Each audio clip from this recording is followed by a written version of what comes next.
Marie-Paul eza ba kuti na ye ya mongongo ese kufa ye. Non, nazolo bango wada voix na ese kufa. Marie-Paul n'est pas un musicien. C'est un grand musicien. Pas un grand musicien. Wayom to bengi grand musicien. Marie-Paul azana chanteur ba demi-ton. Marie-Paul a se comparer na Wazé quoi. Mon frère, tous en a respect à Batoua. Wazé quoi, c'est un grand monsieur. D'abord tout ça la musique était pour Batoua. Au moment on est faut la musique. Té. Biso té to ebisa ba parents na bino botanga ba chikiti. Nakuta janga mona bio mere tidia Bordeaux. Nzoka ne pe na Bordeaux tangana. Non, maman Kamsusu tous en a ba respect à Batoua. Wazé quoi, c'est un grand monsieur. Ayebi boulot ndoule makasi et puis aza un scientifique motatangi, il a fait de très bonnes études. Bamsou balobaka o biso tangala ba boy to tangala ba boy document to monate mais Wazé quoi document yali. Ba belo mo musique ko bango. Bon compagnie Rambo, aza même pas la nzaka fiera. Yango benga mukate obenga batuna au fruit, quel est le fruit votre fruit préféré au lobby de beignet? Yoka bere ya lobaka na ba TV, yoka mutalo s'abonnez-vous. Ils ont un niveau chic. C'est un niveau bagatelle, il n'a pas de niveau. Obi fait ma douleur de l'automne. Ah bien. Il a beau fâché,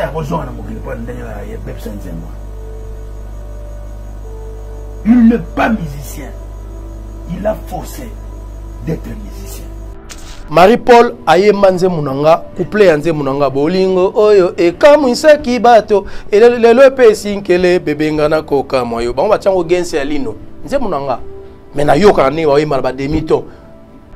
Tali kutu vidéo moko bazo ye mana jibe bo jiba tindiki so jiba pesi passe pas tindika atindiki bo katani jiba c'est qui est atindiki bo jiba c'est qui oh ka tant mikola uto ya tant fatia ju pouvoir ah ok so ka za chanter à solo faut continuer musique pour voir c'est quoi so continuer musique mazo beta emba na lobi à ça album na lobi azo ça album depuis combien d'années waze quoi monsieur combien de nzembo tout na basala nzembo aza modi Aza parolier, reste parolier. Pesa nzembo lokola mayaola zo pesa ba yembelier. Mayaola zo kolia ba droit. Ye Marie-Paul a comme directeur et ba destin ya bato. Non. Vie ezali lelo Frank Sema tu peux te retrouver aussi artiste et musicien comme pour yemba. So Frank Sema musicien te ya journaliste non. Ou est Lazara bassiste ou ba ngo? Oui.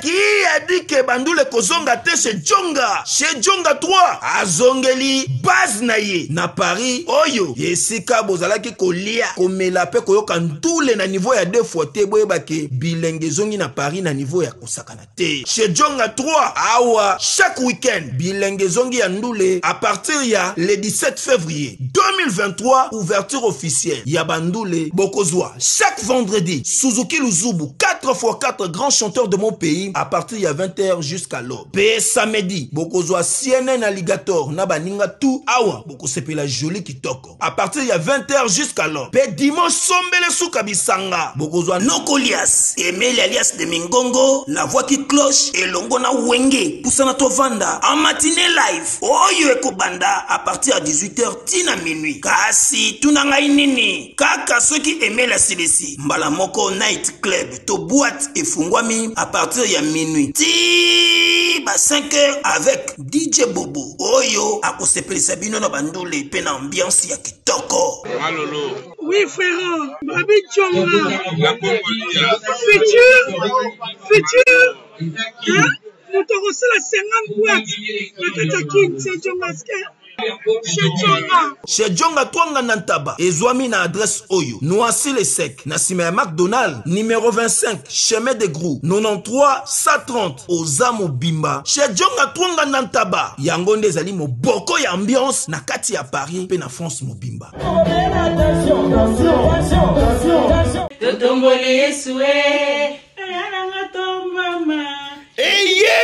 Eye, Ninyango Eye, Bafeta Kakaka 25 ans d'anniversaire, 25 ans depuis église, Sycomore de vie et Banda, Sycomore de vie, Oyo et Kambamaka et Paya Mosali Nanzambe, Maman prophétesse Kimbangu Sans Liliana, Bango Bazali Kofete, 25 ans depuis l'Otomo et Banda, date Yangoyo, samedi 14 décembre 2024, Nangonga à 14h, na salle Bernicia, Oyo et Zwami, na Rompwe Kimpwanza, na commune ya Kasavubu, Bo Bengami Koya Ebele, Pambate, boko pambo la man. Le 14 décembre, jamais na rata. Le 14 décembre, jamais na zanga. Biso bana sikomo de vie na Paris, tu invité bino boya le 14 décembre na 14h na dédicace. Boya et belé le 14 décembre na 14h. Ba mama ba jeune tolobi boy.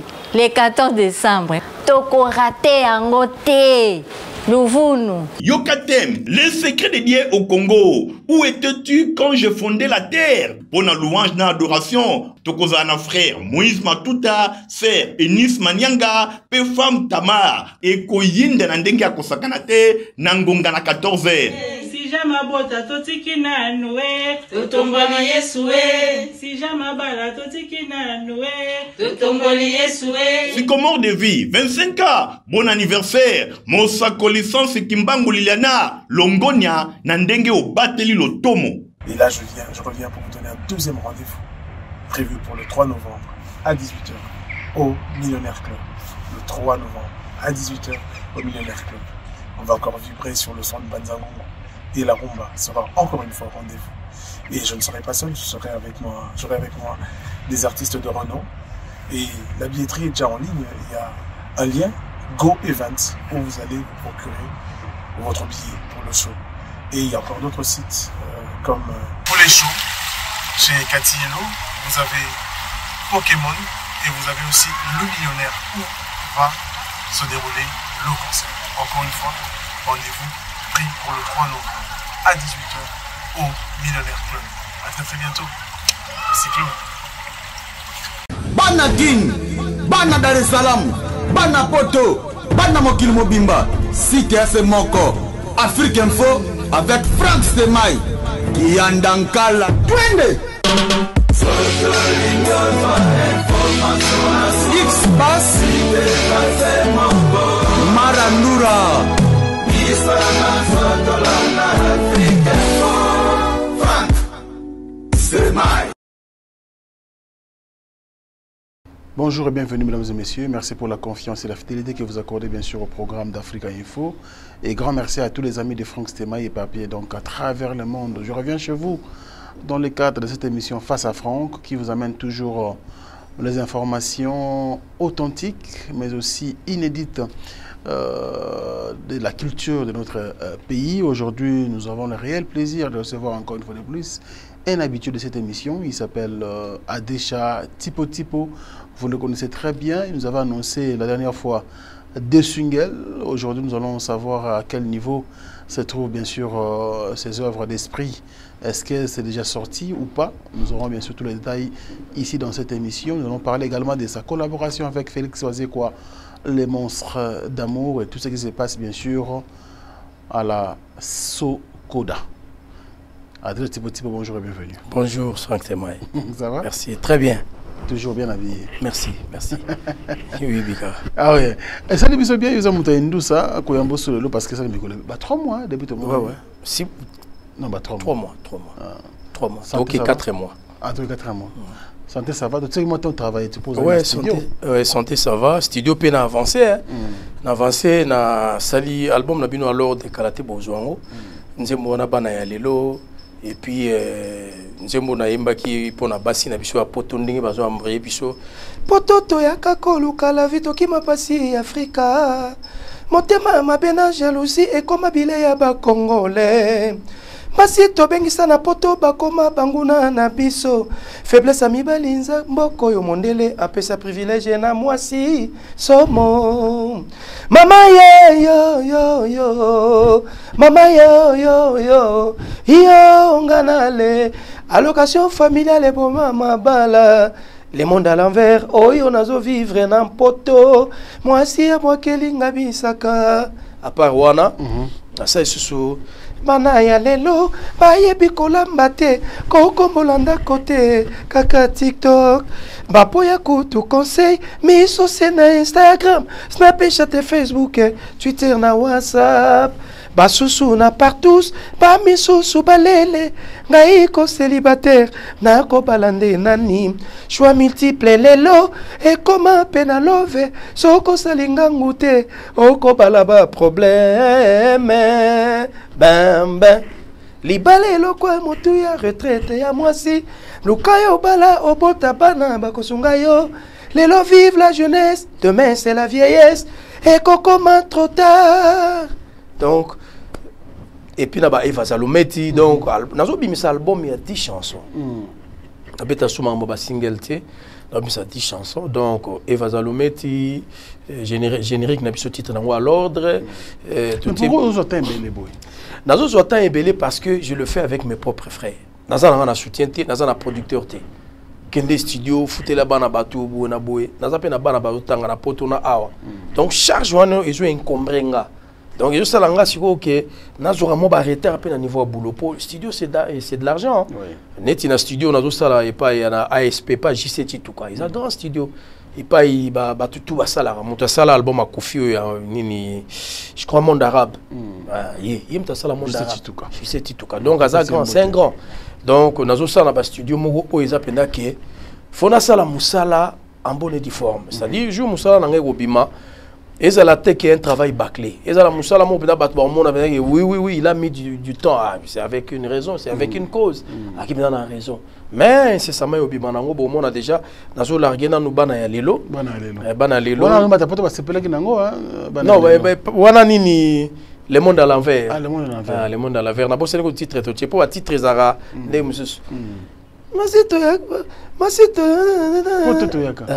Pototo yaka Pototo yaka koluka la vie tokima pasi Afrika tokoma na poto motema mabe na jalousie ekoma bilei ya ba congolais basi tobengisa na poto bakoma banguna na biso le monde à l'envers faiblesse à mibali mboko yo mondele apesa privilège na mwasi somo mama yo mama yo yeah onganale allocation familiale boma mabala mama yo akotisi mobali na ndako le monde à l'envers oyo nazo vivre na poto mwasi abwakeli nga bisaka donc on a débat la poto balinga on le monde à l'envers. Le monde à l'envers. En tout cas, nous croisons le doigt que tous ont année où ça va bien. Mais na monstre c'est bon yembi Félix Ozeko. Bon, na monstre dans to yembité parce que à salagi ba témoin. Il fallait normalement Ayemba. Mais il y a vision d'Aïza, Ayembe la partie à Mikili. Bon, on a peu comme fallait qu'il y ait Mikili, ça y est qu'il y a Ayembe la partie à Mikili. Mais si le programme on est à Mikili, on a déjà n'aboli rango, n'a aucun Mikili, selon date tout quitté. Pourquoi? Parce qu'il faut tout foutre à votre nationeka. On a parmi les gestionnaires à Soneka, on a un Soneka. Mais vous avez visa pas? Vous avez visa pas? Dans ce qui visa, oui. Pas fallu. Tu n'as pas visa pas fallu. Oh, ouais, qui est peut-être tout le monde. Tu n'as jamais. Natikala loba jamais qui o fali beauté. Nazoba na loba ngo toté. Na loba ti. Nga zo visa na nga na ndenge na nga. Il a prévu wa c'est quoi pesa nga visa. Tant wa c'est quoi nga pesa nga visa, il sali que vite fait mourir salama ki pona kene makama mwana, nga mona mizo eli visa. Omoni. Na visa combien de temps? Bon dans na 5 ans. Na 5 ans ndena loba na 5 ans. Un pas ki lumbuki na pa na kenanga. Dans la TV hein. Oui, naza na 5 ans. Soko linga ki ombela elu yango naza na 5 ans. Non, tu t'embêtais mais tu es veka yebi. Tu naza na 5 ans. Non, le botikali hein, bato bazana ngo. Naza na visa penda il y a 5 ans, na ko voyager même lelo, même lobby, même n'importe quel jour. Sauf que naza administrateur, nazali muto nazo travailler pour na bato. D'accord. Donc on a toujours il y a pas de problème, il y a pas de problème to koma wana. Mais aujourd'hui quand même tu mon ebisto ya mbarabato wa ay mo batazonga la rabiso. Ah mais Frank c'était moi yamba Adrisha tombo qui na plateau. Bon c'est vrai que gérer mais quand même bilo muso lobi déranger bato. Mambo roba awa le lot monde quand même Félix Ozeko le monstre d'amour avec la TV chez PM la PCM de Papi Mboma. Après c'est la raison où ça qui relation ina Kofi Kufa lisusu. Peut ça une raison, tu peux ça une tort tant que qui yemo Félix Ozeko à lobby. Yo en tant que journaliste d'investigation. Parce qu'il y a un aéro lobangwa. Mais natanga qui nazaki ton le blague de déranger na ton. Non. Ton omoni tonalité zanini. Ezaka li kamoko bo sali et sali omoni niveau relation to komana wazeko wana koma makamusu. N'explique que awa. Et comment makamusu do comment makamoko ke so li kama wazeko il faut latanga. Ngapeli kamunange lataka ye. Vous comprenez? Wazeko so li kamunanga na ibite nga derema na utobela na ina postate bato ya ibi na monte. Ah bon? Oui nga la bela postate. Oh. Na ina postate. Ça va c'est quoi?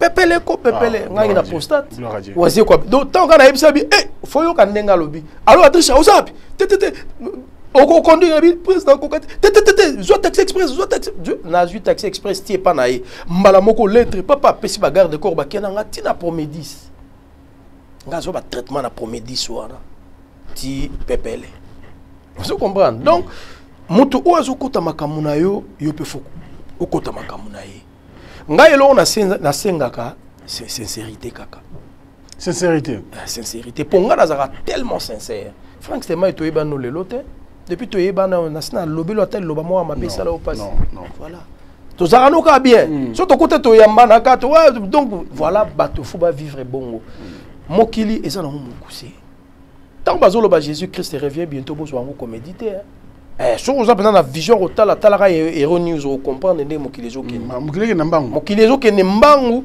ba culture bazo sala makamuna bango pe mbangu po bazo ba kanga bato biso to mona po mona ndawa nganga ezaka problème avant nganga fa ba lukelo nganga mo mais lelo e komi kan internet ozo mona penda ke papa ngana mvana bo mona mtatindeli nga invitation vraiment aux an étoiles makasi bonabo donc e komi à la portée de tous parce que Jésus revient bientôt alors na ba moment où tozali to na ba moment où tout ici ba très bonne relation tous à la bien pour to yebi lelo mais to yebi lobité to yebi ne to vivre bon se connaît on se voit mais et pas to kendaka to yebité tam su yo kuno aux la général tam su yo aux chef de l'état à côté to kendaka alors nga si oso na za salo mabe o monter o diminuer nga donc voilà nga ce que j'exige aux gens c'est la sincérité to yeba ko battre la bonde ko to yeba ko battre la pekimia raza moto kimia na moto na tangi ba classe nanga na licence nanga mais na sala la musique musique wana isolé sanga iso bokolanga ba nanga ba na poto grâce à musique ba nanga batanga na poto grâce à musique ba no bazana kishasa ba tanga grâce à musique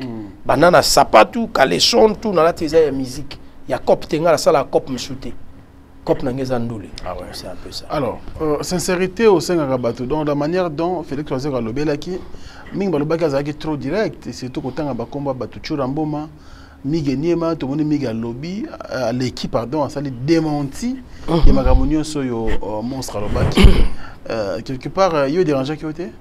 Et dérangé ngaté, ça linga bien parce que tant qu'on a bandé goya roloba, on a ça le roi la nasa, la bouche autorisée à oaser quoi. Tout à la fin, mutana mutunae. On a pénal les lots c'est fali oaser quoi. Fali oaser quoi. Fali oaser quoi. Tout à la wera, nasa suna werati, na wera à côté par rapport.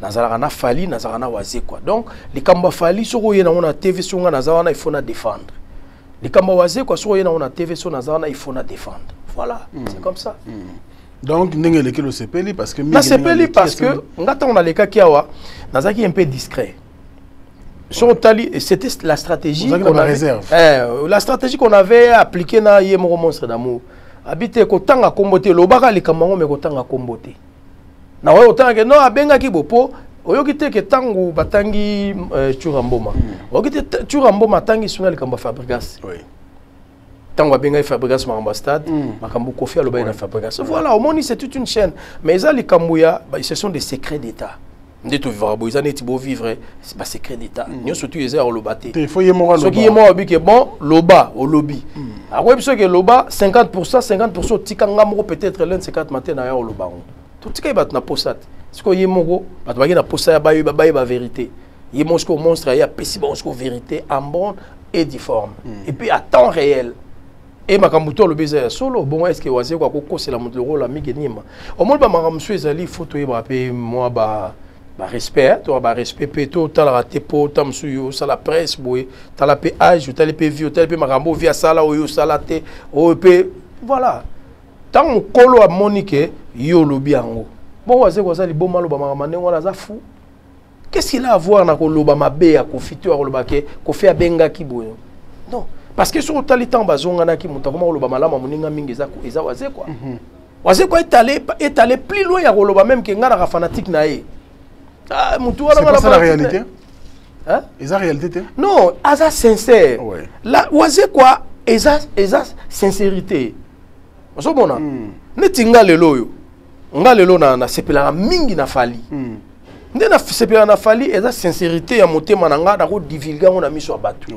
parce que nga na oya olia pa na yo te nani yali nga fali te na ko damarache yo te naza na droit babe yango libre parcours ou bien liberté d'opinion donc nga fona za la libre le bakeno Frank Stemai na sepela na ye Frank Stemai na robengo pe to kutani to le pour misati pour nga na rova na falibo to suto vanda pe na bar na boîte mo jet set ba na koti pa ya nga kutu na mona ki ete ye mutu amona nga tindi bato abi bobenga mutu wana nani bobenga mutu wana vandi kuna alati chapeau mutu apatala bi avia drisha ndeni to na king wana kutu aigle na nte wana kutu pe king te abi to na fali ngabi oboza abi atenga bo na telemi na yeto to pesani bakolade abisinga lobitala kana ngana ya wana ngabi te osali bien kutu po ya melamaki bato pe ba sentir te ya za wana chapeau banini mazopo banini sikoyo to développer papa ti lobo na poche a $3000 à pesinga $3000 nazo loba na lobi on a TV so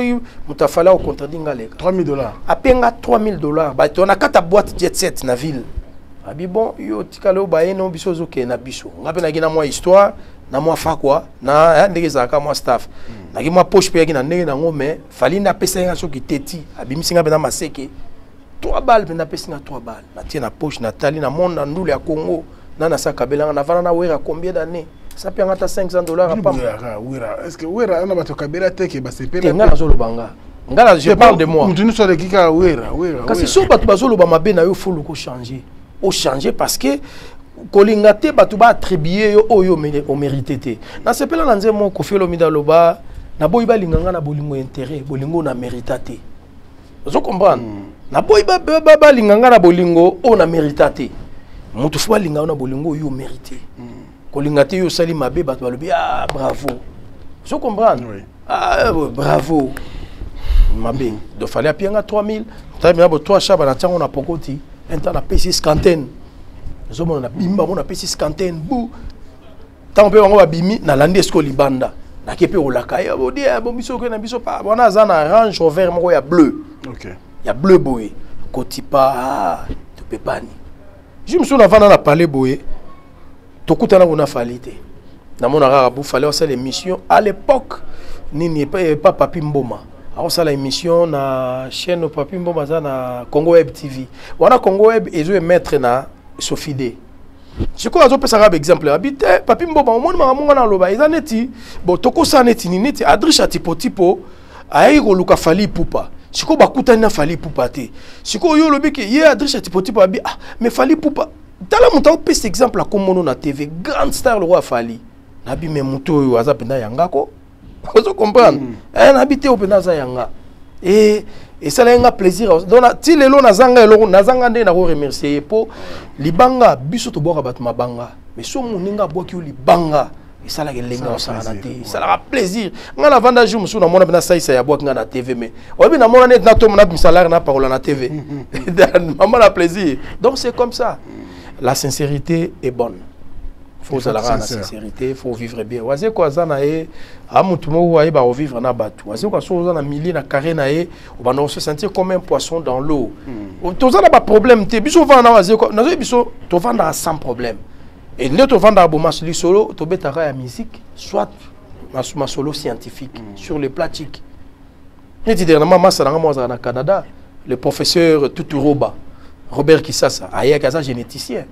Il est pumba mo c'est quoi tu n'y as masara et puis pas bien masara to tangana mais il y a kenana il peine na continent na unikin bonaboti un professeur ordinaire à pesa cours na Montréal, à l'université à Montréal et puis à pesa cours à l'université à Kin. Azape na parlé na plateau ba professeur Tuturoba ba yebi le professeur Tuturoba ba bega Tuturoba Robert Kisasa ba nous on a vu ma génétique vient nous une question tu sens que tu es dans un environnement mususu environnement na biso eza mon mari pour le big azara musicien te a kendene ko koma mais c'est comme professeur mais c'est normal pour na big waze ko tsala jamais ko zala musicien on n'était pas bon wana Marie-Paul eza ba kuti na ya mongongo ese kufa ye non nazolo bango wana voix na ese kufa Marie-Paul n'est pas un musicien. C'est un grand musicien. Pas un grand musicien. Wayom to bengi grand musicien. Marie-Paul azana un chanteur ba demi-ton. Marie-Paul, je t'apprends aujourd'hui. C'est un professeur comme na lobi na yo Marie-Paul aye manze munanga couple yanze munanga bolingo oyo e kamwisa kibato lelo pe sinkele bebenga na koka moyo bango ba chango gense ya lino nze munanga mais na yo kana wa yema ba demi-ton demi-tour, donc c'est pas un chanteur. Aza chanteur malongate, zaka mato ya bato, mon mato ya ba congolais. Soki mutu mikolo na za na ngenge, yende danger. On comprend. Eh mutu na ngenge yende danger, mais siko soki aza chanteur solo faut continuer musique. Pour voir c'est quoi so continuer musique. Mazobe daimba. Nalobi azo album. Nalobi azo sala album depuis combien d'années? Wazi quoi musique combien de nzembo. Marie-Paul aye awana kina sali nzembo ayembeli Pape Tchenti Sekedi nana yoka. Titre na B50. Suka na nzembo muta komango jojolina. Muta komate. Yemo muta komate. Ngaza nazala place makamutu esala mama mokili tout. Mama mandule. Ça partout mais na biso makamandule ya Congo ça tourne autour de moi nga. Donc tu vas passer nzembo na za wana tu vas zo yebisa epeke tek sala boye nzembo yemo abomi am. Nazo mona ako yemba te. Ah Marie-Paul na début azaki moi ko yemba moi bien. Mais lelo aza penda donc akoyimba natali kutu vidéo moko bazo yemba na jibebo jiba tindiki so jiba pesi passe pas tindika atindiki bo katani jiba c'est qui est atindiki bo jiba c'est qui oh ka tant mikolo uto ya tant fatia ju pouvoir ah OK non Marie-Paul a ko se comparer na Wazé quoi t'es mon frère tous on a respect à Bato Wazé quoi c'est un grand monsieur. D'abord, toute la musique, tu peux pas tout le monde, tu faut la musique. Bisote to ebisa ba parana bino botanga ba chikité. Biso to tanga ba chiki. To tanga ba chiki yango sala rabiso que les longs se défendent très bien sur tout le plan. Sur le plan musical, toujours se défendre. Sur le plan scientifique, toujours se défendre. Voilà. Oya lo bala moninga ki aza musicien te yebo. Non, c'est parce que yo tanga chikité. Yango benga mukate obenga batuna au fruit. Quel est le fruit votre fruit préféré au lobby de beignet? Yoga beré à l'obara na TV, s'abonnez-vous. Ils ont un niveau chic. C'est un niveau bagatelle, il n'a pas de niveau. Frère, Wazé quoi, c'est un grand parolier. Il a fait des prouesses, après si Papa Wemba Banzembo, après si même Kofi Olomide Banzembo. Yango père baki fallait tika nega na sima bandaka là. Non, mutako. Il a commis directeur, il y a ba destin ya batu. Il Marie-Paul a commis directeur, il y a ba destin ya batu. Non. Vie ezali lelo Frank Sema, tu peux te retrouver aussi artiste et musicien comme pour Yemba. So Frank Sema musicien te ya journaliste non. Où est Lazara bassiste oyeba ngo? Oui. Na wana expliquer ba te belé. Ba bimi ombale ba ba drummer. Ngana ra drummer. Et si mutu fa opexanga lelo pe nazo ba chanteur tshaba. Nazo saba kapela wat. Binga ba chanter msuba ya to vanda to bando Yemba. Ngana loba ne mission na loba ki bo benga jibe aya vanda ba tshia gubala beta guitare to Yemba. Totala na Yemba danzaya. Non, maman Ramsous tous a un respect à Batou. Wazé quoi, c'est un grand monsieur. Ayebi Boulou Andoulé Makassi. Et puis Aza, un scientifique Moutatangi, il a fait de très bonnes études.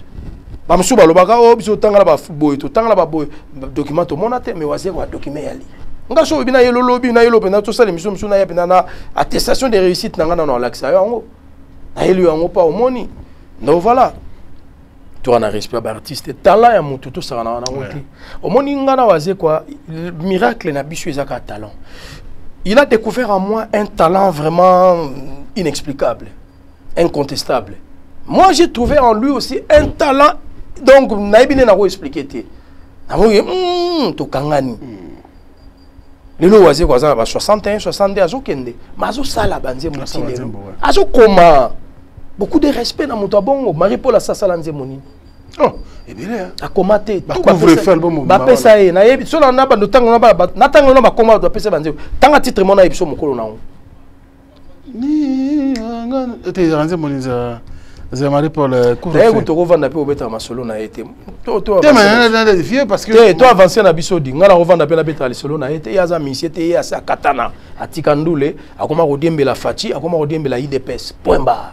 Félix Wazé quoi azo beta musique Adrisha Tipoti pour azana studio azo sala album oyo ko tchaba master pe panzi likolo yo ka banzemlo ngaba oyo salenga eva yebo ko futa tolia bakulutu eva oyo kate bongola motema Yesu alingi kozonga nani aloka yo boyengo eva Eva Zalumeti na tegelion papa nga muna pesa bango banze munga batekela ndeni nga mukona osomba yo sala ganyoso o commence na banzembo nga naza parolier naza nanu parolier naza drummer naza claviériste naza arrangeur naza chanteur naza bongo nga banzembo nga mona arrange kati nzembo na nga mona arrangeaka mais koyemba nzembo mutu vraiment moi lapsus hein ezali sumuté lelo même nde nasalaka nzembo so mutu abi apesanga nzembo na yemba na oboya te est-ce que opesa banani hein opesa banani banzembo te napesa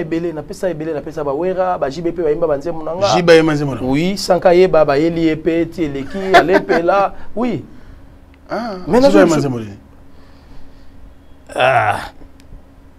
bolingo napesaki lobiko na nga talako makambo sali paniola natiaki eliki tokovanda ti na suka lelo tosuki wapi yo sati paniola yaya na mavata yebake nalingaka yo ya mingi o donc babiloko wana nzembo no papa ezali senado moni senado oyo bazo finga mikolo ba uto finga wana grand parolier do yende chef na biso tata malongi senado grand parolier ya ngi na boye bubo poto beto orchestre moko na to banani na select musique ya Malembe Chant après select musique a tout se retrouver siko na bala fombula matari senado wana bato bazomona ye pamba senado wana azoyemba bamere biloko ezosika na banzungu non nga oyebike tolobana na ye te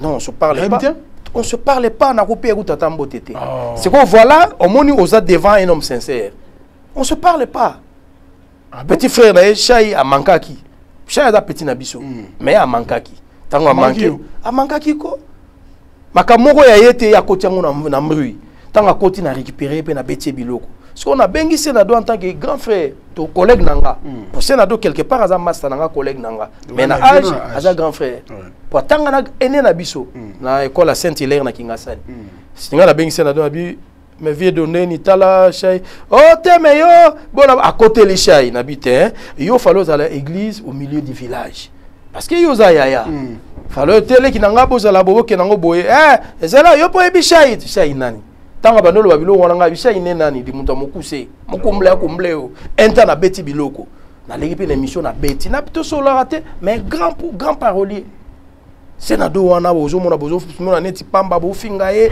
ba sangana na ye bona boyo tala elonge beba so neni papa via mutu senado tanga ça la succès ba jibe ba wera bazati nazo apprendre yo lelo tant senado ça la succès aola tapena tabiso beta bandule musu penda bo senado ala ti liputa ya pamba na weston na lokolo ba betele wani amile ya wana mona ngatiba kanga wana na vie beaucoup na bia bateau destin pende kanisa bango wani amile wa papale ana lengole senado azobia kode mais non senado c'est un grand mais lelo yo lokola azu grâce ya ko bimate ndenge ba masa musu ba bimi ba commencer neti ba ignorer apesa bino banzembu apesa bino banzembu boyemba banzembu na ye apesa bino ba stratégie babona boye mais bozundi maete bokomo luka neti bo bando diminuer mais senado c'est un grand prêtre moi je le confirme je le confirme donc biso to senado to yangi orchestre na biso chez la Santina senado dès parolier o ya danger ba auteur compositeur alinga pena yo bimana katina bango okompe okoma na so koma ko na ba prena okoma non, parce que on devient forgeron en forgeant. Parce que nous avons fait un forgeron. On va faire ça. On va faire ça. On va faire ça. Ils ont ça. On va tala to vanda boye senado asala yelo mo boye bou e komi baguerre papa bouba longwena nani pardon senado nani Malembe Chalobi senado longa mouvement pas comme les lettres vanda on a parlé de comme trop têtu aux hôtels mais la colo mouvement papa colo mouvement ngo mutu ba potala na ezave mo lilo liango azaki bureau ya Malembe Chant obige bou tout le monde pas. Tout ça, les premières répétitions est simbité, deuxième répétition est simbité, troisième est simbité. Tout ce qui est en doule, il faut en doule à fois en fois. Mais tout le monde c'est na deux fois zonga. C'est na deux fois zonga. Baki benga c'est na deux aya zongi, tanga zongi. Obi ko zonga zongi, mutu baswana ginaye mutu bureau wana lelo. Tout le monde c'est na deux salinze momoko ye mo utaye bien ngote. Et salema kinga na yo lilo tokobalana. Toyokana kinga na yo liango tokosalisana bilobela pe songi ya bato e kaboli biso tala lelo yo komiko ngai lilo nazongisi eyano mama yokanga awa yozongi epai mama botiyo banzaka ngawa yo ata na nganga kolala bolingo na ngai nyonso napesi yo natikali asali jona nzembo kende na yo bala onvoa misa ya bino famille baboti bayo balingi oyela bango bomengo karame yo kende na yo obala nazali nanga mobali senado te jona ki mystique mais bana lelo yo nana kobeta lisolo ya senado nenga na so beta malgré on se parle pas mais je vante ses prouesses je vante ses prouesses c'est un grand donc ngacho na commentaire compositeur eza pona senado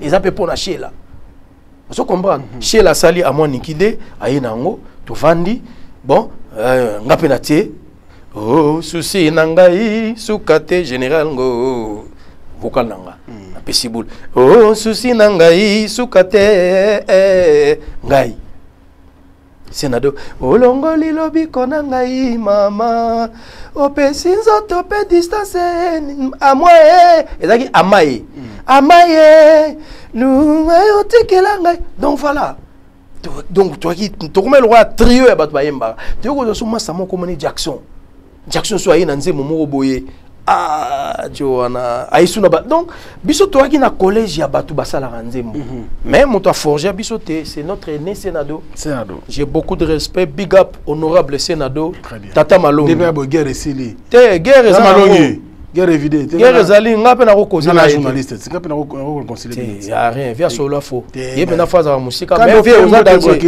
via oza na danger ngape na ndima yo kwa oza grand parolier grand compositeur abimi benabu papa wemba na Bruxelles référence à Shaggy Charoufa ambiance à gogo oh tout le monde sai on dirait bonne année rakakata oh tout le Senado. Je suis docteur Pichotondele, pharmacien de formation. Je suis formé à l'université de Kinshasa à la faculté de pharmacie. Et puis je fais d'autres masters en transformation des agro-ressources à l'université Marien Ngouabi et au Canada en préparation de cosmétiques thérapeutiques naturelles.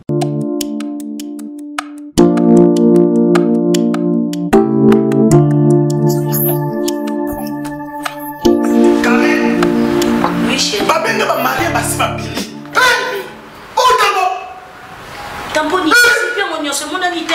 Ok, fais-tu mon nanga? Non, c'est pas côté ni. T'es carré. Ok, fais-tu mon nanga? Na yela ya ba produit banda kala pona ba tampon wana. Savon d'ilsi. Pembe, mwindu, akosokono c'est sans problème. D'ici au collagène pour le traitement de taches, tampons, vergetures, rides et poches. D'ici réparateur pour le traitement des acnés, de points noirs et pour régénérer votre peau. Utilisez toute la gamme, le sérum, le savon et gel douche. D'ici cheveux pour le traitement de cheveux abîmés. Utilisez l'huile et son shampoing. Avec Dixie. Toujours.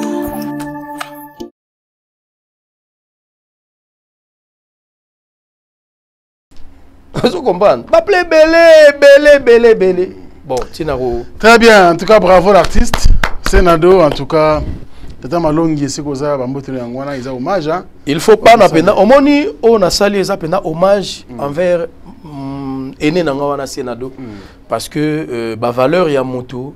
Ça revient au même de notre type, ça que le président Wazé quoi linganga po amona sur le plan artistique dans un makasi.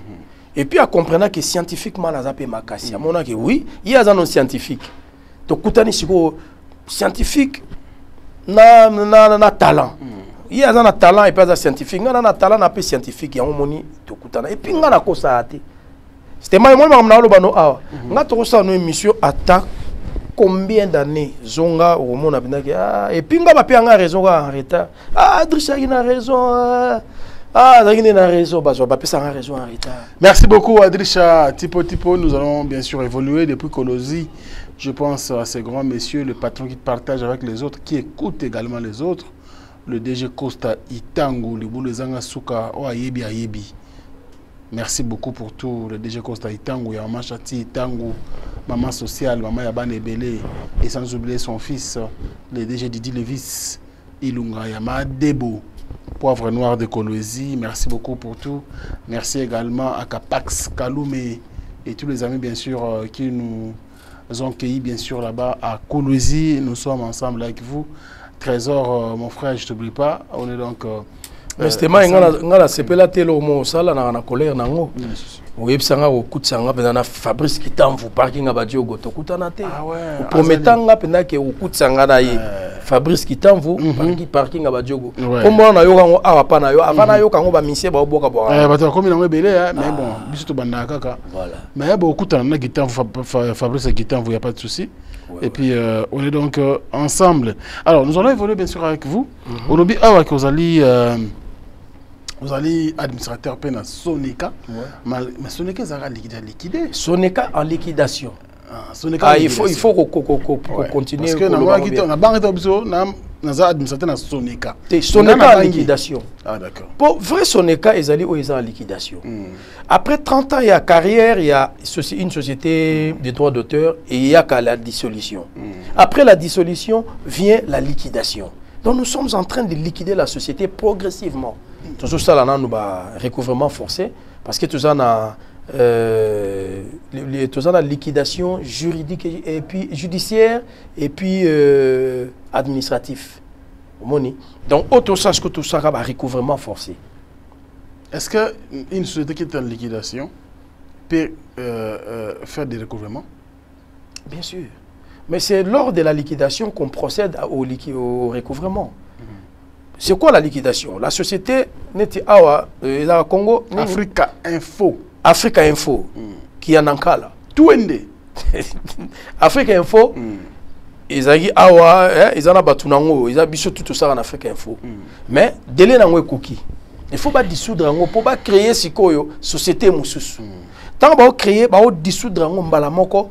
Bakolongola donc bakosande ta ba dissoudre bakoyebisa biso ke bon bolanda nanu bato bazana banyongo te botika biso ava boboma biso bopesa biso banyongo na biso peto futa personnel o basala ki pa na biso au moins liquidation c'est ça to futa pe personnel na biso ba bien les salaires en différé ils ont à retraite to futa bango bato pe ba sujetti na biso ba futa pe biso ba sujetti so ba futi biso pe to futi siko personnel na biso to futi pe ba artiste comme ba collaborateur na biso. C'est ça l'étape que nous sommes en train de vivre maintenant. Très bien. Alors ça se passe bien parce que oui, ça se passe bien sans problème, sauf que il y a eu quand même des incarcérations. C'est ça que je suis en train d'énumérer. Donc les incarcérations ont eu lieu comment? C'est dû à la jalousie. Donc lorsque quelqu'un est jaloux, donc bon donc le liquidateur est là, des fois 30 000 à PC, il a déficit 30 000 pour la misala kaka ya liquidation. Maintenant bon ebimi bakamati 130 000 ba PC wera. On ba PC wera 130 000. Wera à son tour à percevoir mbongo. Mais à benginga après 4 jours Adrich Andé nous a piara na parler na ye. On est ni mutu na juba million azo pesa nga 130 000. Ngabi meyo za ina copte ngam na memaki na cop. Ngam na memai wera. Wera est venu me supplier que non mutu nga kotsa na coopération.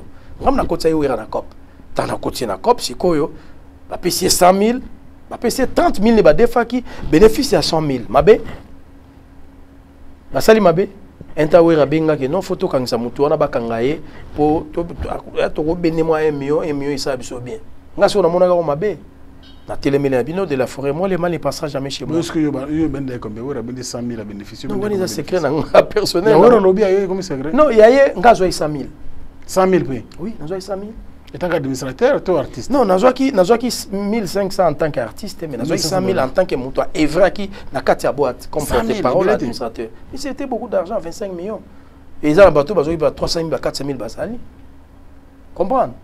Voilà. Donc, ils ont un monde normal. Il y a un des Kabola Ebiso, mais oui, Ramtasaki qui est un liquidateur, n'a pas vu on a donné. Abimi déjà. Abimi Azali Banda, to Bayamba Ebiso la ministre de Sololi. N'est nazo luba wa toujours préparé sikoyo. Quand il va mon kalaté au monde à tout footaba, tout benga batu nyoso bazaki ba membre na biso parce que il y a des ceux là au bazaki na ba membre na biso té. Mais tant to futaki na 2023, to futaki pe na bango. Ok. Donc, moi, na paysan qui n'a dit non, non, non, non, baza ba artiste. Moment, les temps sont durs. Les moments sont durs. Vos pseux et l'eau, ils allaient beaucoup à bon. Bah, ça y est, bon. Maintenant, au liquidateur, bakangié, titi nzamba sali, kabeti 11 mois de prison à Ekobima. Abimi, le col a légalement. Pendant qu'il y a une assemblée générale, c'est lui le liquidateur. Il y a un kamba bisoti na parachèvement. Parachèvement, tu as une nouvelle société, tu peux savoir actif, na passif, il y a société Soneka.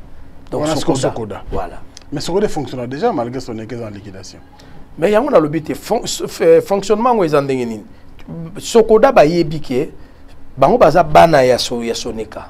Donc Soneka des alaki. Soneke Zalaki, bon, le roi Soneke Zali, il faut si tout ça la société à Sika, tanango koki, bomi yango, l'état bomi yango. Alors bon, bino na pesi binomi, il y a des documents juridiques Zali. To pesi bino étape ka ya liquidation, liquidation bozo sala, bokene sala ba recouvrement forcé, bozo bambo on a bino pas ba sujetti, et puis bino be futa bateau bozo devoir. Après to boko kene au sala sco parachèvement na kati ya Sokoda qui est la nouvelle société nouvellement créée, qui est la société nouvellement créée. Bon, ça là parachèvement na Soneka, na Sokoda, pardon. Et tant que ça là parachèvement, tu peux savoir passif na actif. Donc voilà, pendant on y parlera plus de la Soneka. Très bien. On va laisser la place. Mais quel est le rôle que joue Adio Salemba na Soneka? Adio Salemba, c'est un usurpateur.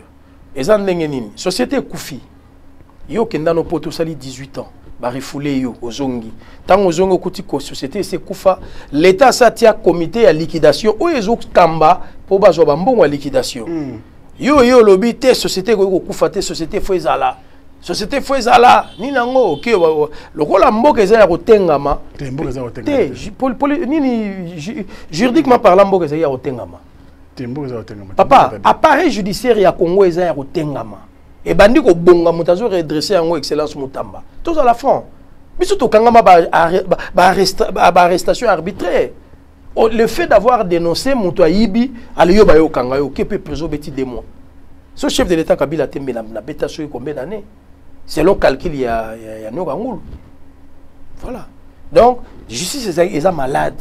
Montazo Luka a redoré une nouvelle image de la justice na biso zali excellence constant Mutamba. Mais tala bateli ba poison, bazo tele ba bato na rue. Ba longa été bazo tele ba bato na rue do ba lingi Kongo kendaka ki budi. Nga nazo lobango. Omoni pona nga. Tous les ministres au basala depuis Sera Mobutu. Na o tout basala Kabila les pères, Kabila les fils. Donc pona nga ministre nga na bengi excellence ezaka constant Mutamba. Ah, pona musala zo sala. Non. Non, il n'y a pas de... Donc, Ndege Boza na Soneka, qui est en liquidation. En liquidation, oui. Mais, recouvrement ça na bureau ya Adio Salemba, non? Azo sala recouvrement, et on a bien un usurpateur. Donc, société ils ont koufa, ils ont déjà basali, il y a tout un comité, où bazo sala moussala ya recouvrement. Mais il y a lobby que société qui koufa, société faut izala. Société Fouezala, a Bengi Batal, ministre ou a outé Kolonga Catherine Koufoura, a commis la lettre. Il y a des lettres, il y a des lettres. Que nous, à Dieu, Stika Makamozo Sala, c'est du désordre. Soko Lingi, Kotana Baninga, Bosangana, Bossala liquidation. Mais le coup, là, il y a ça Kendaki. Société Nabiso, il y a pas droit d'auteur. Les élections se font comment? Tu as un mandat, Naniti Sonekezaki, 3 ans, une fois renouvelable. Donc, ça, il y a 6 ans, il y a un mandat ici. Autant il y a 18 ans à Poto, Sorozaki, par exemple, PCA. Après 18 ans, c'est que combien de bateaux baleki simanayo? Je comprends. Donc, on a sous PCA, PCA est un titre honorifique. C'est un titre qui est kangamara mutunanzo toté. Tobota marana qui est carrière. C'est carrière, voilà. Mais il y a lingi éco ma carrière. Donc, on a eu atikali PCA. Donc, on est aux en 2050, on a la PCA. Voilà. Et là, on a la moboulou. Viens, moi, on se respecter. Tenga, on a regretté trop yena josar. On se respecter. Bazomi pesa kiloté. Je sais. Oui, mais et l'Européen na yo loba eza makambo que ça mana Sokoda. Mais Sokoda pourquoi makambo c'est la raté? Makambo c'est la te ponyo kalongo aza mutema mabe. Oui. Parce que il y a za PCA. Non, aza PCA te. Aza PCA te. PCA c'est Blaise Boula. Tokende une assemblée générale. C'est l'assemblée générale qui nous émane le pouvoir. Nous sommes l'émanation de l'assemblée générale. On se comprend. Nous, les administrateurs, nous sommes l'émanation de l'Assemblée générale. L'Assemblée générale est à une personne morale et collègue au pouvoir. ou eko confrère biso pouvoir et nous exerçons ce pouvoir. Mais tant que tozo kende siko na assemblée bimisi Blaise Boula, yo linko tempérité. Les longs ne sont pas fonctionner bazan na document morote. Juridiquement parlant, ba na document parce que Blaise Boula, biso ezaraso bokei. Bon, c'est l'assemblée. Après l'assemblée, il faut beaucoup na ministère. Ministère, il faut terme on est kiminga. Il faut ministère benga bino ba sali pena document qui bon OK ba accepter li solo na bino de salamaki. Bon qui équipe na journal officiel et bimi pe que oui ba procès verbal na bino ba acté ngo na procès na journal officiel. Ministère est acté procès ni journal officiel pe est acté ba procès verbal. Mais ya bango ba acté ngo na ministère te ba ti lelo baza publier na journal officiel te. Donc c'est Blaise Boula le PCA. Mais loko wana kuteza débatté wana mututu ayebi yango. Mais loko eza ya mabe. Nyoka longa zolinga akamba kaka na kiloma na kipomba. Ndenga monde amona monela baninga na ete. Zaiko ezaka ya ete bazaka bango tu collège des administrateurs. Ya tikali anganzami baninga ti baninga ba misu balongwe ti atikala yemo banani bachakisa zaiko raga. Donc ikomi zaiko nanga. Ezaki ya bango tu. Zaiko eza ya ete. Ya sala zaiko te. Ça revient au même na Sokoda. Aïe okuta Sokoda ezali société ya batu. Tozana ba part sociale, tozana ba part na biso na société nga naza associé. Part na ngeza banzembo nanga. Nous sommes une société coopérative privée. Oba œuvre na yo yango wana ekokota obandolela nango. Ne ya yena kati wana créé ba disbazizani alongola président atinda a stigmata ba administrateur ba démettre président Verkis. Président Verkis Salongwe, bon, attiquer le pouvoir, président Verkis a Kofi. Otikali, papa, l'air l'assemblée, qui ça l'assemblée au lingité. Ça l'assemblée au lingité au boy.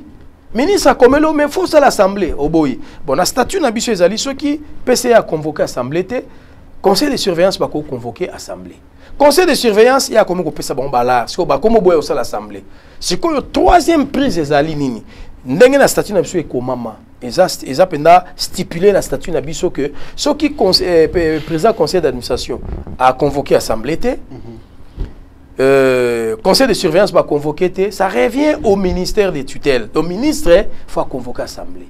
Ministre Abengi Jossar Asolana Jossar a boudé Abengi Blaise akei to solo ti ba moni ministre moni ke Jossar nyoka ngulu azo sala gitetu na benga na kombo na non nyoka ngulu na benga pe na nyoka ngulu po aza mukolo s'il te plaît o moni mukolo yoka toyoka na pardon o moni waze s'il vous plaît sana biso waze kwa mise mokolo ndaye bakanini akosala na mwana moke yo mokolo mi pe sa respect d'accord leki akozongisela yo koleka ayembi waze kwa yembi yango na ça c'est quoi ça je veux qu'on se mette d'accord bon nyoka longo. Pardon. Na relancé yo. En fait, yo invité na ngate. D'accord, premier até. Nous avons besoin de tanyo so lingi ozo pour émission za émission na mbio. Principe na biso la ka moko. Omoni obeti so na yo, mais ezalaka na kata respect. OK? Komba mutu tanga na kombo na ye, ndenga zalaka nango tout ça, dénonciation zo sala. Mukilo na biso. Mais ba dérapage, ba komba trop déformé, ça ici ça ne passe pas. Pardon. Merci. Je vous en prie. Nakoloba. Allez-y. Alors nyoka longo tant aboyi Blaise asala et comme déjà ba comme ko se tirailler d'accord bitu mabanzo ko matiti nde yoka pasi biso ba artiste nde tozo subir pour nyoka longo azo engager ba avocat mais qu'est-ce qu'il a fait parce que on nous yoka ngo déjà aboyi ko longo aboyi ko tempérer bon assemblée générale Salamaki et sous le ministre de tutelle madame Catherine de PCMBO te yaza sous madame Elebe Mta sur sikoyo on a tout le bayango mais actuellement là vous voulez encore quoi parce que jusque là bon lobby na ba TV, rien n'échange. Qu'est-ce que vous demandez aux autorités? Nous demandons aux autorités que Nyoka Longo abandonne notre société. Que Nyoka Longo cède la place à Blaise Boula qui a été élu légitimement, légalement. Vous comprenez? Et puis, nous demandons aussi aux autorités de faire des enquêtes. Parce que là, nous venons d'appréhender Nyoka Longo en train de voler. Il a chippé 1 300 000. 1 300 000 dollars. Ah bon? Et puis il y a de preuves, nous avons de preuves tangibles et palpables. Papa, Nazolo Baboy, je ne suis pas fou.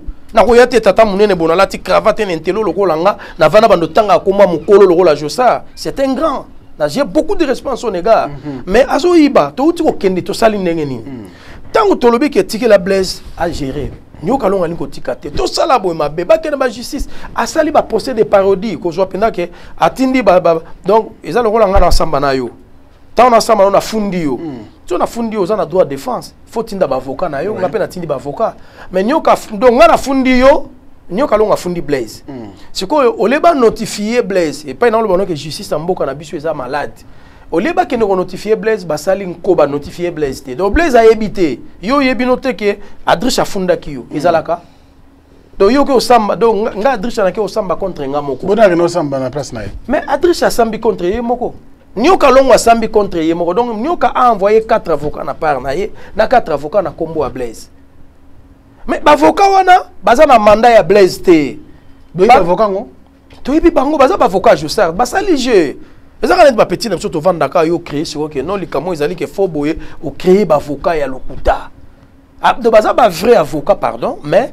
obimisi 4 wana le roi ba avocat ya Blaise Boula 4 le roi ba avocat na yo d'autant bazo ke nego samba devant justice ezaka ba yebi ke nyoka longo azo samba ba avocat nyoka longo bazo samba na ya Blaise Boula moi aussi longtemps que ba avocat na nyo surtout baza ya nyoka longo Blaise Boula azala notifié te mais dans l'entretemps makamwana action et salami ba pesa ba condamna Blaise Boula par défaut donc ba yo kana so ke ba avocat wana j'ai basali jet ba avocat na ba okweya oya Blaise Boula selon des basali calcul la bango mais ba avocat na Blaise ayebi bango te apesa bango mandat te so justice ayebi na justice ya bien né to bi justice monde ba avocat na fu bakanga bango normalement non mais sans mandat je ne peux en aucun cas te représenter papa pour te représenter je dois avoir un mandat provenant de toi c'est que tu m'as autorisé le mandat c'est comme une autorisation bien sûr je t'autorise d'aller me représenter mais moi j'étais pas autorisé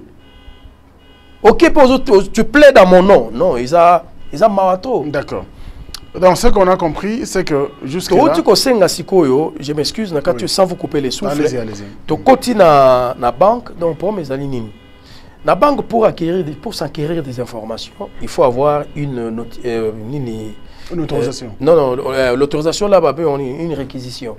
Tu as une réquisition à parquet, tu continues la banque, moko na banque. Donc, il y a état financier à la société. D'accord. Il n'y a pas de Sokoda Blaise Boula ou ya nyoka longo te. Izaka moko. Sokoda eza moko nyoka nda zolinga ko tempérer. C'est Blaise qui est le PCA. Légalement élu au suffrage universel. Awa, tout ça qui assemblée, tu étais là je crois. Non. Tout ça qui assemblée Awa na musée national. OK. Oui, tout ça qui assemblée Awa. C'est-à-dire tant que tu continues na banque sur makambo to zwinde et pesi kanda. Tam sou moi déconner mon kena balangage ezoya dû na comportement ya kulutu na biso nyoka longo aza kulutu aza yaya o biso photo pc respect so vient na yeba ate aza vieux biso fo ngaza ozana vieux na surtout ni je me sois ipsa yo ay pire vient nga na ozana bien yaya je me sois sa zonga na Sokoda na ina voiture table to longa na Sokoda meminga ti atinga ana momonda je kamina bibo ngana ke prière na bango awa je na milongo na mwaza iko. Vous comprenez? C'est mon vieux. Nazana vraiment besoin de indexer, tout ya koloba mabe na été. Tout ya ko manquer respecter. Mais makambazo sala, ils ont suscité ba makamon le rapport à banque au bureau rapport à banque et l'accinine. Au moment pendant que j'ai camine et Kotsaki les 4. J'ai camine et Tindaki $140,000. Les 5 baleki ici, les 6 nyoka longwa kei alongoli $69,000 à tinja on a compte naï. Transaction on a penat du compte principal il y a Soneka et pardon il y a Sokoda et qu'est-ce qu'on a compte privé à nyoka longo. D'accord. C'est déjà un détournement. Au bout les 6 DG au DG na yewana na ni Mondonga, Joe Mondonga pas bendi 69,000 na kwena ya qui a tipé la compte naï. DAF na bango pe tam sous les 7 les 8 qui a bendi 15,000. Alors que Baptiste est bazou souffrir. Toujours souffrir, papa. Toujours souffrir. Et ça, la place, comment que l'artiste doit vivre de la mendicité. Exact. Franck Stemay, ngala lobango eza lo lendoté. La botama nanga bisenga sengate. Nazo lobango awa batu eza télévision o ya ebi ngala ya rabna landaka ba matolo ya na TV à lobango. Na petana matolo te. Moi je sais que l'artiste ne vit que de ses œuvres. Ba œuvre na biso yango ezo générer mbongo, n'est-ce pas? Par na biso na kati ya société ba œuvre na biso. Oui. Nyoka zo futa biso te. Personnel na biso bazana 28 mois d'impayement.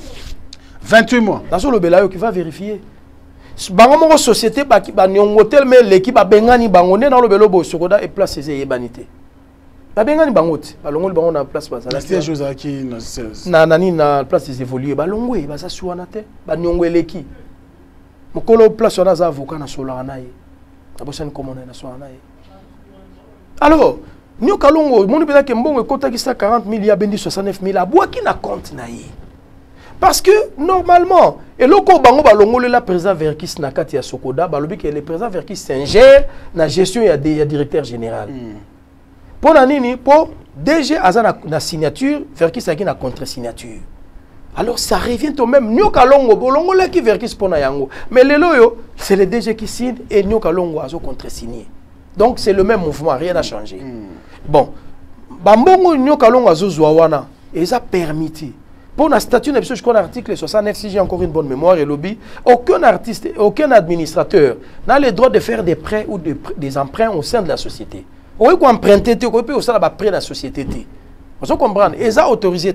Bon, tant que vous avez déjà mbongo longo là on a compte principal et la société, on a compte nos privés. Avec de quel droit? De quel droit? Droit on est outil wapi?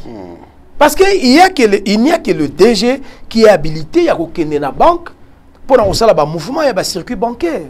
Déjà, on avec libellé, n'est-ce pas? Avec un soubassement. Mais Bambongo et Bimio n'est pas soubassement. C'est quoi ils ont mon côté? Ils ont belé au monde de la côté, et Kotaki 46 000. Nous avons 22 000. DG n'a pas déjà la pire petit naïe. Donc, mon obédience naïe. Déjà, qui a béni sous 22 000. Bon, talayo moko vraiment. Toujours qu'il n'est pas dans l'entretien société, artiste et foot maraté. Ça fait les lots 3 ans. Auto foot artiste ndambo ka. Ndambo foot $150, $150.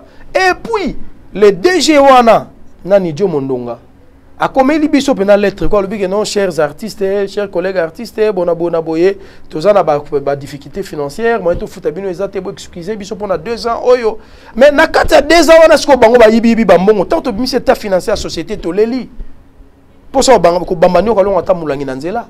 Non, pas jusqu'à. Non, pour ça dans lobby pour ça. Ouais. Parce que eza bien té nyoka longa kuti biso za na kata société. Tout ça ba artiste. Yi pas artiste neti biso. Vous comprenez? Alors, qu'est-ce que... Dans tout ça, ce que je réclame dans l'autorité, c'est la part des choses. Nyo Kalongo est en train de chipper notre argent. Azo yi bambongo na biso. Ezayi donc azo sakana na mbongo na biso, tia babali ba jeune fille wana bambongo na biso. Tout azo sala.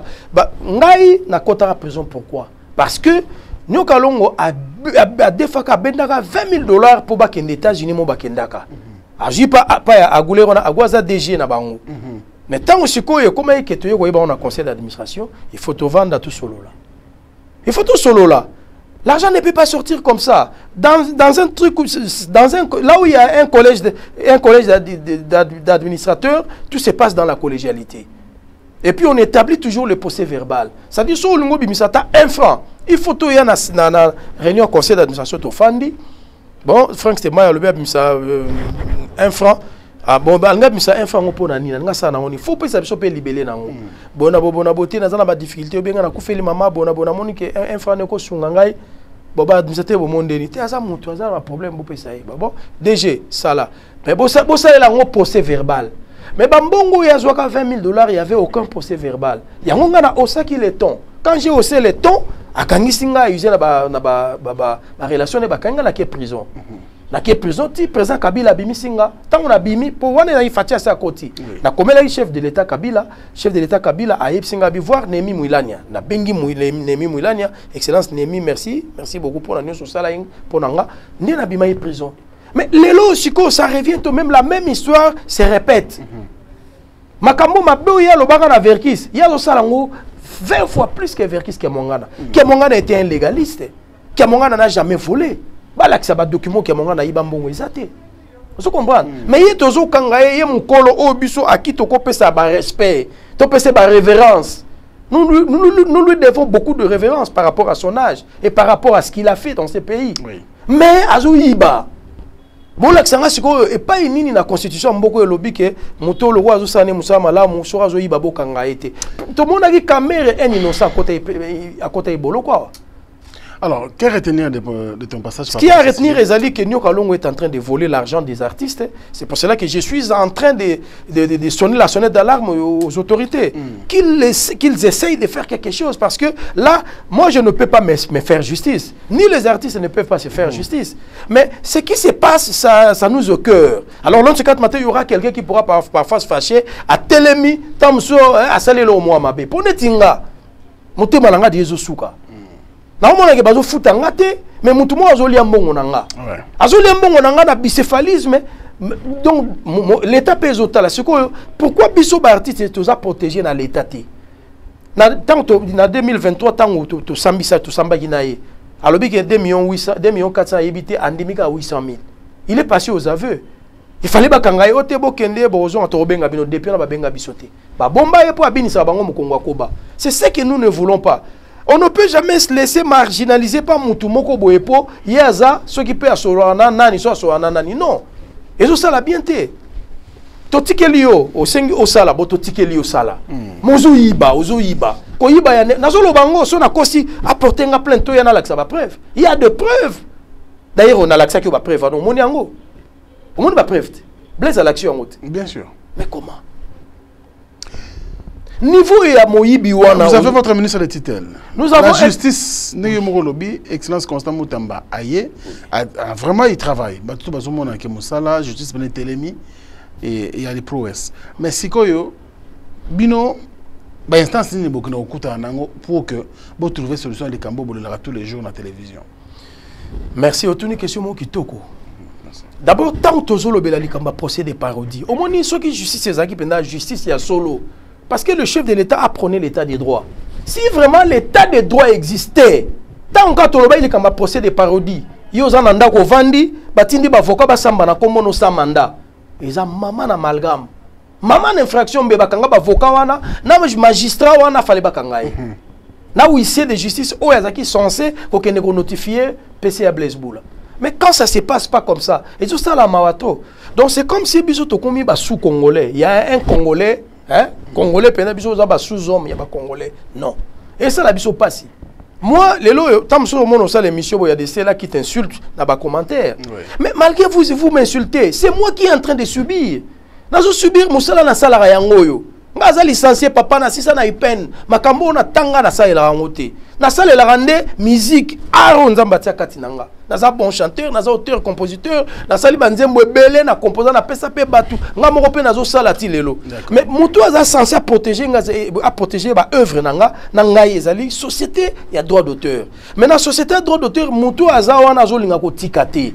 So total sur le plan mandat no nyoka longo on a plus de mandat. La société n'a pas de mandat une fois renouvelable. Donc le rôle a 2 mandats. Mais il est là comme un 3e mandat. Il aura 3 ans, 3 ans. D'accord. À l'état, ça dit 3 ans, ici 6 ans, à qui a pété les sous, baninga balongo, ya zonga c'est à postuler les sous. À fouti bon ba miette, les lots administrateurs na bazo lela, bazo kama, mon igno soto lobo. Administrateur na bazo comprendre té. Ba auto bengi se réunion ba solo la ba vendre ba solo pour ba comprendre ma mbongo wana, pour te documenter ki bang. Comme il avait appris que l'administrateur va ayate. Alors, solution que vous avez. Solution que vous avez, il faut d'abord l'administrateur wana bazo courage. Bazo courage basa la mibali. Ba comme le rôle à nyoka longo mobali na bango. Donc nyoka longo comme le rôle type na bango bien té. Il faut bazo courage, ba vandi ça y ba juger, ndenge ba sala ki na verkis. Verkis so ayiba kité mais bo vandi que bo juger tête pendant le tolongo lio. Po ndenge nyoka longo zawana. Il suffit d'administrateur ou na no ba koma ba sa la lettre. Pétition bango tout ba tie ba signature que no banda le loto démettre yo. Ako sala te. On se comprend. Mais administrateur wana bazo bangaye. Et puis aucun niveau ya justice ya mboka parce que biso za ba ayant droit. Ba ayant droit siko tant mutazo yiba mbongo na biso boy avec ba preuve. Papa yango ezate ke oya boye botel bina ba documentali au moins la peko nyoka longo tu vois compte nyoka longo compte privé nyoka longo au compte mondonga mais c'est quoi biso to vandika botozo tala toke na justice n'est pas censé akatela biso makam justice n'est pas censé à établir ordre na kata makam na biso. La justice ne parvient pas à trancher les campagnes. Est-ce que on est sur la preuve la banque ou la justice? La fois passée tu me maries tout. Tout, mais tant que la justice c'est quoi? La justice, c'est les écrits. Comment justice, c'est pas par la bouche. Parce que jusque-là, on a présomption d'innocence. Oui. C'est ça, la présomption d'innocence, ça existe toujours. Oui. Mais malgré présomption d'innocence, tant qu'on va preuve accablante, on l'a lit. Vous comprenez? On l'a lit.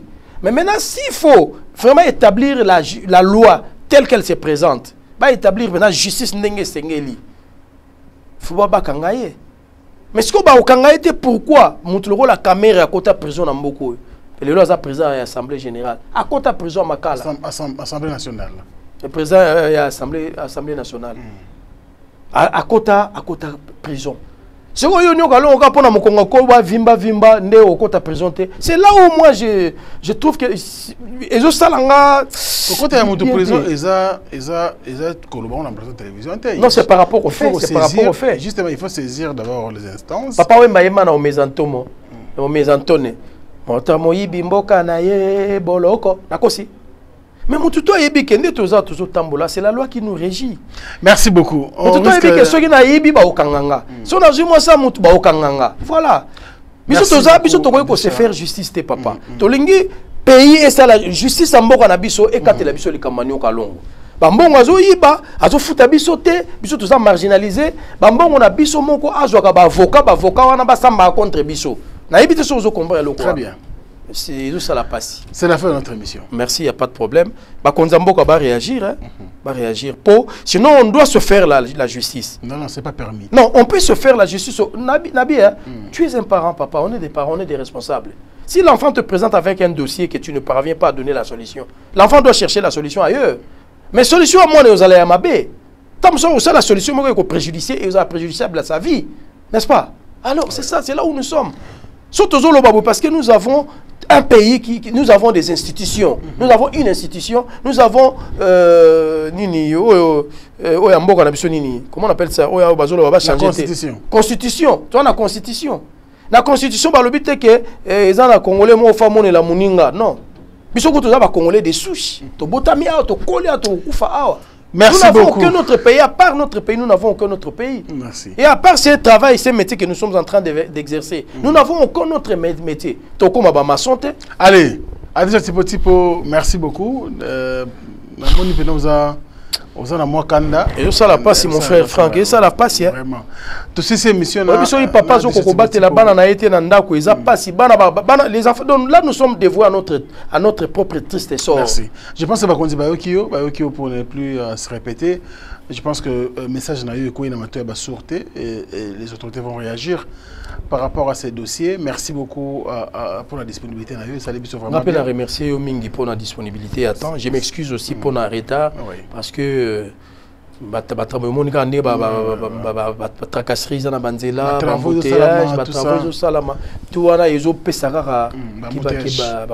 allez, merci. Donc ça est fini avec cette émission Face à Franck qui a réussi pour vous l'artiste Adrisha Tipo si réellement vous l'avez aimé. Dites merci donc à l'équipe technique et rédactionnelle composée que de jeunes. Merci à Maïle Sadiki, Papa Narenedi Chokana. Merci aussi à RJ Oulabila, Obed Etoko, le plus jeune de tous, sans oublier bien sûr Merveille Mampouya, les soldats, Papa Namaravila. Quant à moi, je vous retrouverai bien sûr prochainement avec le même plaisir avec notre invité. Au revoir. Qui a dit que Bandoule Kozonga te chez Djonga 3 azongeli base na ye na Paris oyo yesika bozalaki kolia komela pe koyoka ntule na niveau ya 2 fois te boyebake bilenge zongi na Paris na niveau ya kosakana te chez Djonga 3 awa chaque week-end bilenge zongi ya ndule à partir ya le 17 février 2023 ouverture officielle ya Bandoule Bokozwa chaque vendredi Suzuki Luzubu 4x4 grands chanteurs de mon pays à partir de 20h jusqu'à l'aube. Pe samedi, bokozwa CNN Alligator na baninga tout awa boko sepela joli kitoko. À partir de 20h jusqu'à l'aube. Pe dimanche sombele souka bisanga. Bokozwa Nokolias, Emile alias de Mingongo, la voix qui cloche et longo na wenge poussana tovanda en matinée live. Oyo ekobanda à partir de 18h tina minuit. Kasi tunanga inini. Kaka ceux qui aimaient la silesi. Mbala moko night club to boîte et fungwami à partir de minuit. Ti ba 5h avec DJ Bobo. Oyo akosepelisa bino na Bandoule pe na ambiance ya kitoko. Malolo. Oui, frère. Babi Tchonga. Futur. Hein? Nous t'aurons la 50 boîtes. La Katakin, c'est Tchonga. Chez Djonga Twanga Nantaba, Ezwami na adresse Oyo, Noisy les Secs, Nassime McDonald, numéro 25, chemin de Grou, 93 130, Ozamo Bimba. Chez Djonga Twanga Nantaba, Yangonde Zali mo boko ya ambiance, na kati ya Paris, pe na France mo Bimba.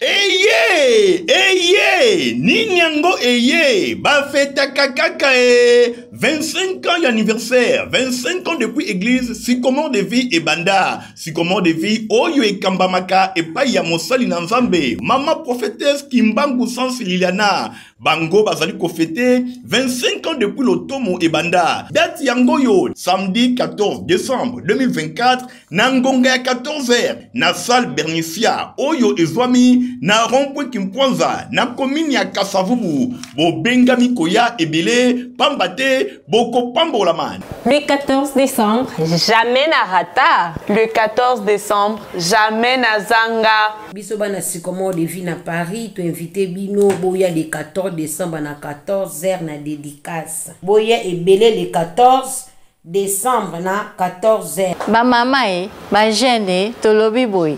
Le 14 décembre, toko raté yango te. Louvounou. Yokatem, le secret de Dieu au Congo. Où étais-tu quand je fondais la terre? Pour la louange na adoration, Tokozana frère, Moïse Matuta, sœur Enis Manyanga, pe femme Tamar, et Koyinde Nandenga Kosakanate, Nangonga na 14h. Si jamabota totiki na noue, totomboli Yesue. Si jamabala totiki na noue, totomboli Yesue. Sycomore de vie, 25 ans, bon anniversaire, Mosako licence Kimbangu Liliana, Longonia, Nandenge au Bateli Lotomo. Bana King, Bana Dar es Salaam, Bana Poto, Bana Mokil Mobimba, CTF Moko, Afrique Info, avec Frank Stemai, Yandankala, Twende. X-Bass, Marandura, Frank Stemai.